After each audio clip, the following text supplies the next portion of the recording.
What's up, you guys?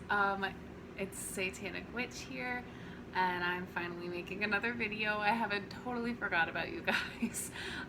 It is just, I'm not even gonna make excuses because you guys have heard it before, if not from me, from all the other YouTubers who struggle to make videos consistently. But today, as you could tell by the title of the video, we're going to be talking about moon correspondences. Now, this doesn't scream Satanism, and not all Satanists practice something like this or would care about something like this even. So this is kind of more of my witchy side of my practice, and a lot of my practice is more witchy than satanic. A lot of my moral codes and my beliefs fall under Satanism, and then my witchcraft is mostly just witchcraft, kind of non-denominational witchcraft.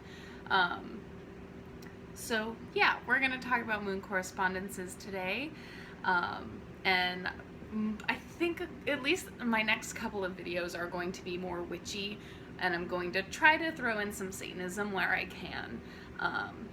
So yeah, I hope you guys enjoy. Let's get into it. Okay, so I want to start with the new moon. The new moon is, of course, a time for beginnings and renewal, rejuvenation, basically a reset. It's a really good time to decide on your goals and write down your intentions, set them and plant your seeds. Plant your seeds of intention for what you're looking to manifest, or things in yourself that you're looking to improve. If there's a habit that you've been wanting to break, or if there's a habit you want to start, this is a good time to try to initiate that. Me personally, I've been trying to just be better and drink more water, clean my apartment on a more regular basis, do my laundry on a more regular basis, things like that. It doesn't have to be witchcraft related. It doesn't have to be anything crazy. It can be mundane things like, I just want to get better at doing my chores. The main color that you're going to want to use in any kind of spell work or ritual work is going to be just black. And that makes sense because the new moon is black.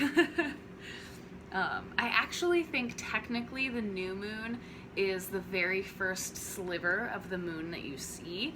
The all black moon, I believe, is called a dark moon or something like that. But technically a new moon, there is something there. But the main color you're going to want to use is black. Of course, you can also use things like white or clear quartz.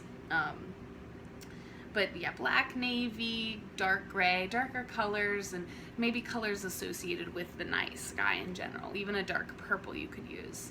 And then the main stone that I find is the clear quartz, like I said, and also labradorite. And I mean, you could really, anything that correlates to the moon, you can use for any of the moon correspondences. It doesn't just have to be, for the full moon or anything.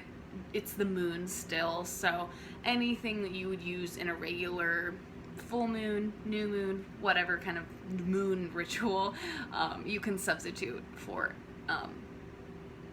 whatever phase it's currently in. So yeah, like I said, you're going to want to set your intentions for the month, and then you want to reflect on your current situation, and look at the people and maybe the things that are preventing you from growing and going towards the things that you want and desire, and those changes that you might want to see in yourself. Try to identify those things and make plans to get rid of those things or people, and that's not easy. Okay, I got a phone call and it totally interrupted my filming, so I'm gonna try to just jump back into what I was saying. But it can be very difficult to release yourself of those things or people that are preventing you from growing, especially if it's a thing, if it's something you're addicted to, and that could be a wide variety of things, not just substances. And then if it's people, a lot of the times it might be something like a codependent relationship and you feel bound to them in some way. So this is a good time to realize that you're not bound to anything that doesn't bring you happiness and anything that doesn't serve you currently in your life. And you don't owe them anything. You can break off a friendship for, I mean, you will know the reason, but it could be for no reason. You don't owe them an explanation. You don't owe people anything. If you are suffering, let whatever is causing your suffering go. Again, way easier said than done, but this try it, maybe this next full moon, try to make a plan and actually stick with it. Alright, so now I'm going to move on to the waxing crescent, waxing gibbous, and first quarter of the moon. I lump all of these 3 phases together because it seems a little tedious for me to have a separate, I guess a separate practice for each phase. I really only use moon magic during the full moon and during the new moon. I'm not working with it all the time, so to pay that close attention and to have a separate correspondence and a separate energy work for each phase, that would be a little much for me. If you guys want to do the research, or I don't even think it would be research at that point. I think it would be opinions on what you prefer to do at what phase in the, what time in the cycle, what phase it's at during the cycle. So yeah, I lump all of these together, much easier. You're kind of it represents the cultivation of intentions, ideas.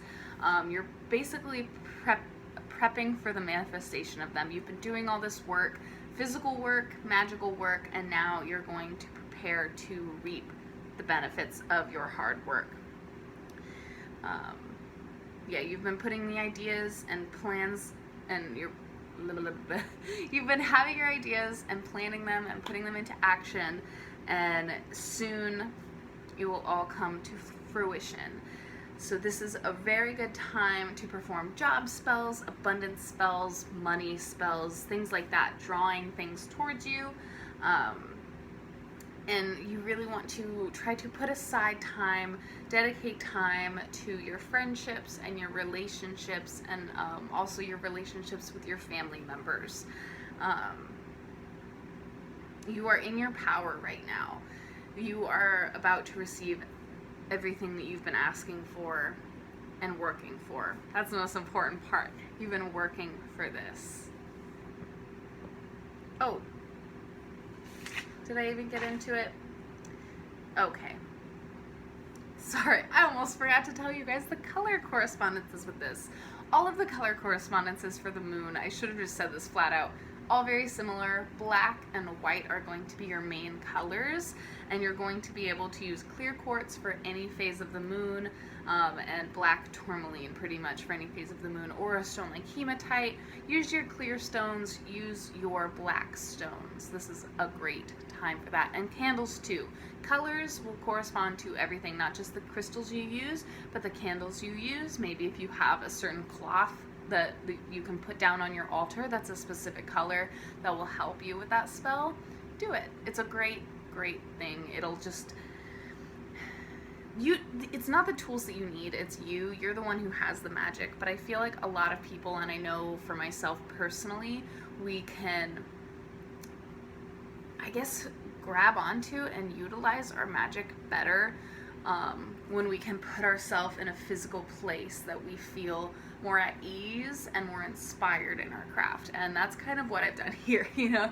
Like, obviously you don't need what I have, and you guys can check out my altar room tour to see everything that I do have, no brag, but you don't need it. The magic is in you, and I think that's the most important part to remember. So when doing moon magic, all you have to do is look out your window and be with the moon and do whatever spell or set whatever intentions that you would do with all your tools, but without them, because you don't need them. They're just suggestions.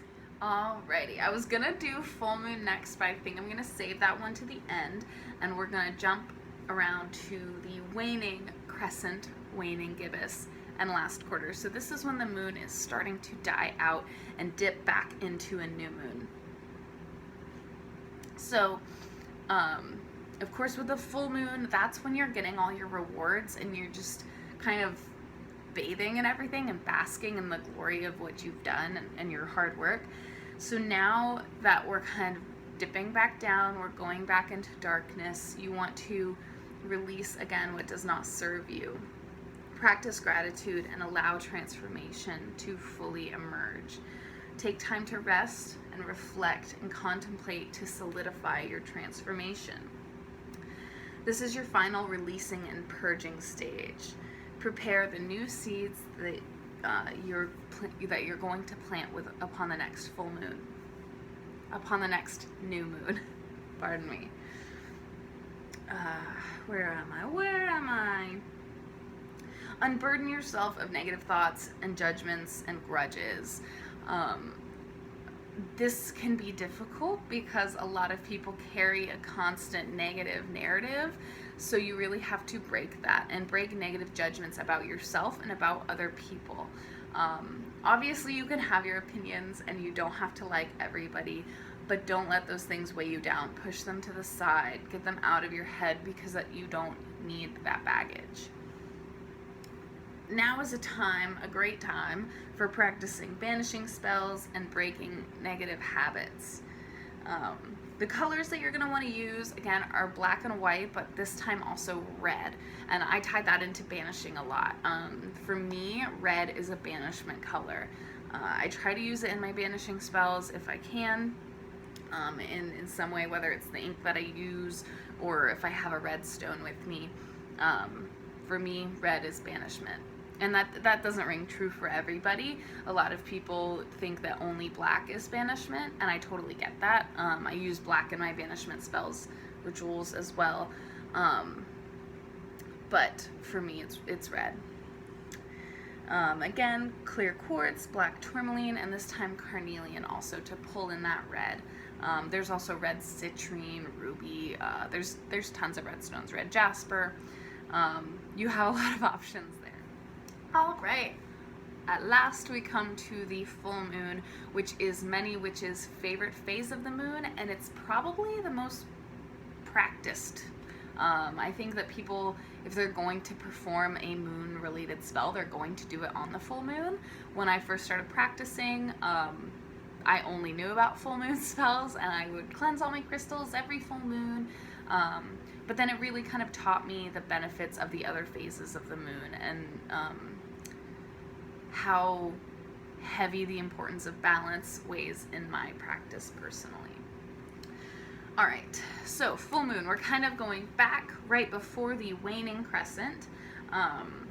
The full moon, big, bright, beautiful in the sky.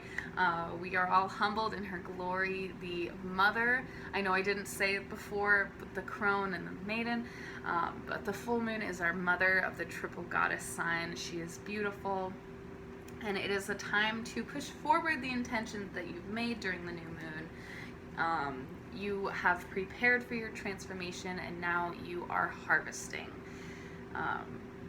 It's a very good time to do light magic. I have nothing against dark magic, but dark magic is more for the new moon, just based on the colors. But full moon, definitely a great time to do light magic, magic work for other people and for non-selfish reasons. It's a great time to perform protection spells. It's also a really good time to use divination methods and trying to kind of channel your psychic abilities. Divination methods are great now because the veil is thin on a full moon. And divination can be anything from tarot cards to rune work to pendulums to scrying. There are so many. I think, tasseography and candle reading. There's so many different forms of divination that you can use. And depending on if you're in the broom closet or not, you might be limited to certain things. Like, I mean, people in the broom closet can totally make a pendulum and use one, and it could just look like a little charm, you know? So pendulum work, I would say, definitely candle magic. Those are both things that you can do to practice divination. Even tasseography, because you just need loose leaf tea. So yeah, it's a really good time to practice divination if you haven't already. If you're looking to kind of dip your toes into it, it can definitely be scary. And there's so many different sources that will tell you different ideas on what divination is and how it works. But regardless, whatever you decide to believe, try to do it on a full moon if you can. Yeah, I think that's actually all I have about a full moon. Of course, the colors, you're going to want to avoid black crystals and black candles. Try to avoid black in this phase of the moon. Stick to white and clear, like a clear quartz, a selenite, of course a moonstone. The options are endless. Wow, you guys, this didn't take as long as I thought it would. I hope that once I stitch it all together, it's not too bad. But yeah, I really hope to start producing videos on a more regular basis. There's just no excuse. It's just, you guys, you already know. But I always have so much fun when I post videos and I get such good feedback from you guys. You guys always give me so much support, from my friends over on Instagram and to people who have just discovered me on YouTube. But if you do want to follow me on Instagram, I don't know if I've linked it or talked about my Instagram, but I'll put it like on the screen here. I think it's just Satanic Witch _ Satanic Witch. And I am definitely more active on there, so follow me on there. And I really don't want to say this, but you know, subscribe, like the video, you guys, if you liked it. And if you didn't like it anyways. Oh god, I never want to have to say that again. I probably will, but that's just whatever. Don't subscribe. Hit the bell. I don't care. But comment, you guys. I love talking to you guys in the comments. And I'll see you later, maybe on Instagram, maybe in the comments, maybe in my next video. Hail Satan, guys. Bye.